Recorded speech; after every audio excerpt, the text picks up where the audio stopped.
Hey there, so you've been on self-improvement for a little while now, but you've never really been consistent with all of the habits ever.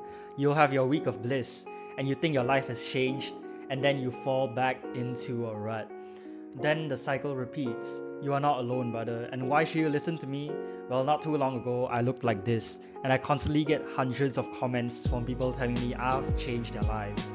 Oh yeah, my advice managed to get like 1 million views with a pimple scar on my nose making me look like a clown. So yeah, I think the advice is pretty good. This issue isn't addressed enough, but I'm here to give you the solution. After this video, you'll gain a full understanding of what's holding you back and learn all of the knowledge you need to fuck over any rut you encounter, finally making the progress that you deserve. So in your life, there are always ups and downs. You're productive for a good bit, doing all the habits, and then you're back into degeneracy again. I can't tell you how many times that has happened to me. The main reason is that to even get to the high, you've already been disciplined for so long, so why not stack again? I can be disciplined again whenever I want, you know? Your complacency kills all of your progress. Then you drop to a low and everything about your life is shit again, right? That was me just a month ago. But notice something on this graph. There's a bottom you don't drop below. This line right here is your standard. The pain of being at anything below this line is worse than the pain of doing the work. No matter how fucking much you hate yourself, right? You're not gonna stop drinking water, stop showering, or at least put a little bit of effort in. You've fallen off to this low, so the question is how you get back up. Well, that would be the question that not so intellectual people ask. If you've made it here, you're a pretty smart person, so you'd probably ask, why can't we just raise this bottom line, make it so that even on our lows, we're still doing a lot of the good habits. That's right, and that's what I'm going to teach you to do today. There's 2 levels which you can take this, one for normal people and one for David Goggins wannabes, which will get you far more progress, but you'll have to sacrifice your social life, and that's probably not the best. Let's start with what normal people like me are doing. To put it simply, make your low points not so low.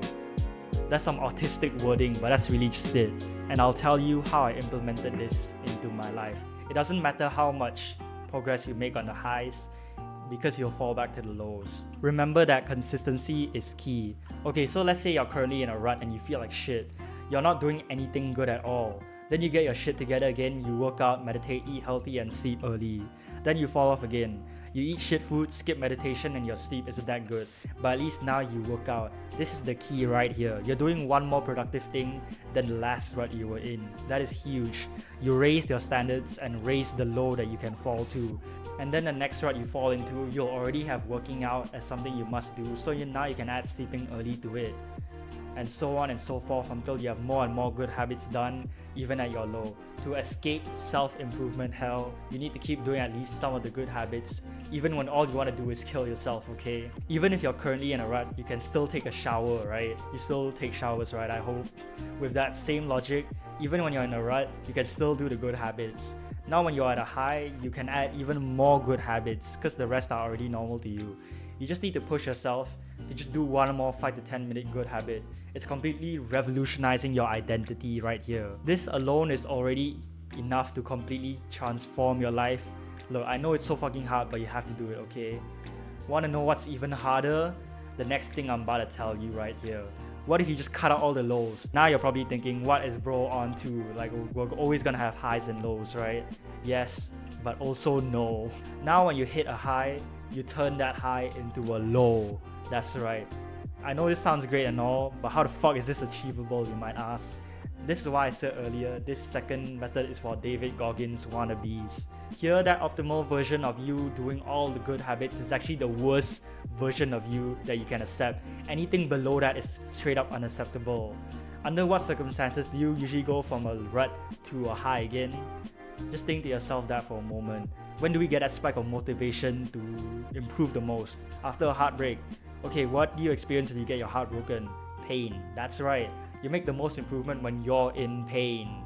You hate the current version of yourself, and that's why you want to change. Anything is better than what I'm going through right now, man. This term came from Hamza. You probably know him. It's called an FTE, which stands for fuck this event. I've had a few in my life. Back in 8th grade, I was getting bullied for my looks, and bro, I couldn't meet this skinny girl in an arm wrestle, and I was like, damn, this should not be happening. I'm supposed to be a guy, right? That is so bloody embarrassing. I have no friends and anything is better than this. And that's why I'm here today. with enough charisma to hold your attention until this very point. Crazy how things change, don't they? As soon as you have a win, you're happy about it, you're at a high. Instead, now you need to be thinking, how can I do better? That win is the most I can tolerate and I can't do anything worse. You need to be in so much damn fucking pain, you better have a fucking good reason to be in this pain. The thought of retiring my mom, being rich to support my future family, and being able to raise up my friends who stayed with me through my lows is what keeps me going on this journey, man. And I think it'll help you too. It gives you the most progress, but there's a fundamental flaw in this. You should not, and I repeat, you should not be in this stage for anything more than a few months at a time. Why work so hard if every waking moment you fucking hate yourself and you want to kill yourself, you see? And even in this stage, you still need to have social connections. Don't use monk mode or something as an excuse to avoid talking to your friends. You're not mysterious, bro, you just look weird. Alright, now let me share with you one little thing that really helped me utilize this knowledge of the graph of self-improvement. You'd be dumb to skip this segment, so watch this entire thing. Yes, progress is great, but I'd argue that progress towards the right thing is even more important. I have an example of this. I used to be one of the best battleship players in depth.io, and I made lots of progress towards that, but it doesn't help me at all now. What is being good at the battleship tank in depth.io gonna help in self-improvement, you know? I just wasted thousands of hours. This is a goofy example, but it gets the point across, okay? So if you could only choose one singular thing to improve at, what would it be? Because what a lot of people do is they split their interests. I wanna lift weights, start a side hustle, read books, get better grades, and also there's this really cute girl. Do you have any flirting tips with them, MJ? Okay, remember, it's called focus because you're focusing on one thing, not diverging everywhere.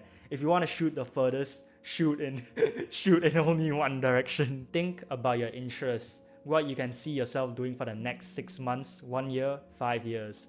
I'm committed to helping you grow, bro. And if you like me, you can check out my Patreon where you get to support me, talk to me, and other good stuff. So yeah, you can have all these tips, but make the one mistake that I mentioned here and you'll regret it. So please watch this, it's my best video ever. Thank you, see ya, bro.